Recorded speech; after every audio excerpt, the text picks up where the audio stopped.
let's just stack these up and then I'll talk through why I'm failing at life. Hey guys, it's Abby from Autumn with Pellinor, and today I'm telling you my October TBR. Now this should technically be a small stack of books because I know that I'm struggling with reading. I managed 1, 2, 3, 4 and a bit books last month, and work life is only going to get more difficult, so I'm going to have less reading time, and yet I have 9 books on this stack. But there's reasons for that, and basically my plan is to have all these 9 books on the stack and just get through what I can. So instead of a more traditional TBR where you're aiming to actually hit all of these books, this is going to be more of a what I'm going to pick from throughout the month. So let's get into it. The first book is Nevernight by Jay Kristoff. If you watched my, or do you watch? What do I put up first? I put up this first. If you watch my September wrap up, which should be going up tomorrow, I think. Yes. I'm so tired. This job is killing me. So if you watch my September wrap up tomorrow, you will see that I read 50 pages of Nevernight in September. There is a chance by the time that I'm posting both of these videos that is more, because I'm filming on the 26th. This is just when I have the chance to film. So we shall see. I'm only 50 pages in. We shall see if I end up reading any more. I am really enjoying it, and I do want to continue on reading it. So that is why this is on the TBR, because I didn't finish it. Then next up, for the BookTube rereadathon for October, it is the Riddle. I cannot remember what the prompt is. I am a great participant. Wonderful. I mean, last month for the September prompt, I didn't even mention that I was reading the book for the rereadathon. So like, yeah, so last month was Reading Buddy, so I read The Gift, which is the first book in the series, and October is a book from a different country, and thankfully for me, Alison Croggon is from Australia, so I can read the second book.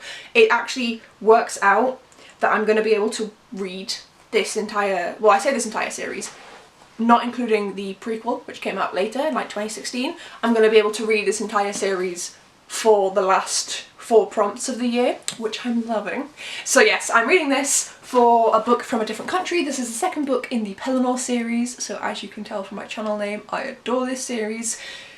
And I don't want to say too much about this one, because obviously it's the second one, but in the first one we discover Myrad from a slave cottage. She is rescued and discovers that she's actually a bard, which in this world are people who have magical powers.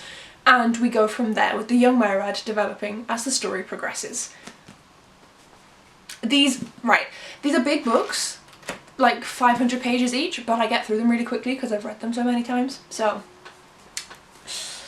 Okay, now, what do I mention next?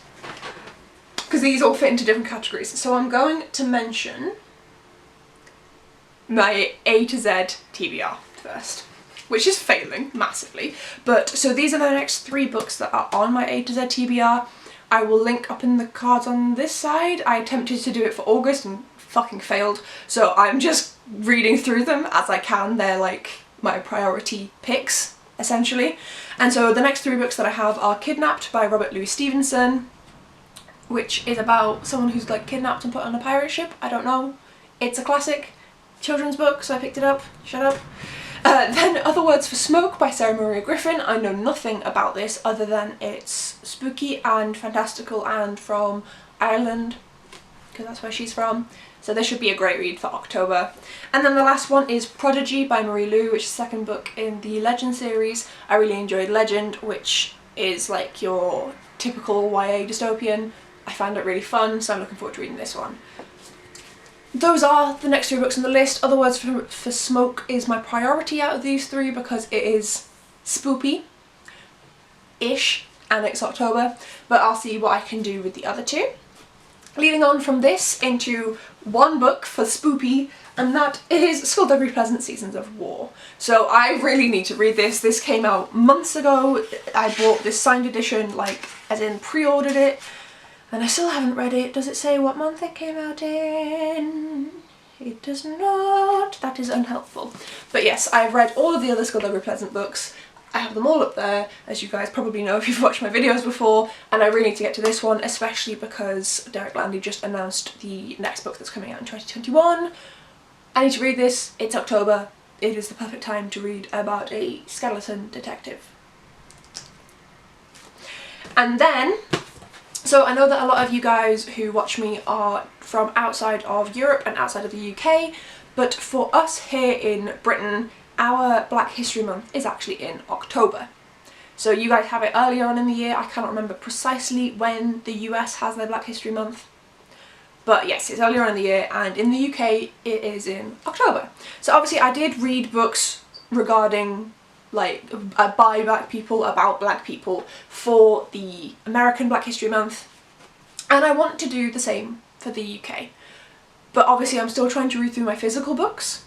So this is what I'm doing. I have more physical books now that are by black people and about the black experience. So the one that I had already is Knife Edge. This is the second book in the Noughts and Crosses series. I read Noughts and Crosses the first time round on the American version of this month, and it was very difficult to get through and made me cry, so I'm not anticipating getting through this very easily, but I would like to read it. These are technically rereads for me. This would be a reread because I read them when I was younger, but I only remember the gist of the story because I was about 11, 10, somewhere between 9 and 11 when I read these. So there's a lot to go back through again. But yes, Malorie Blackman is a black British author, hence why she is on this part of the list. And then the last two books for the three that I have on this have been gifted to me by wonderful people. So I will mention first the one that was gifted to me by Laura Stephen. She is an author based here in the northeast. She comes from Berwick, and she has written the exact opposite of OK, as well as a sequel to that book and some children's books and Love Hypothesis, and just, yes, I've only read one book by her, but I adored it, and I'm just waiting to get my hands on the rest of them. So definitely recommend the one book I've read, which is the exact opposite of OK. And she gifted me Black Enough, Stories of Being Young and Black in America. So obviously this is US centric, however, this is the UK copy. So in the introduction by a black British woman, she does talk about how these stories relate to the UK and how, although they are US centric, these are the points that you can pull from it to use here in the UK. And I love that that was even thought about to be added into the front of this book. So yes, it is US centric, but I would like to read this for our Black History Month because there are obviously sadly some similarities.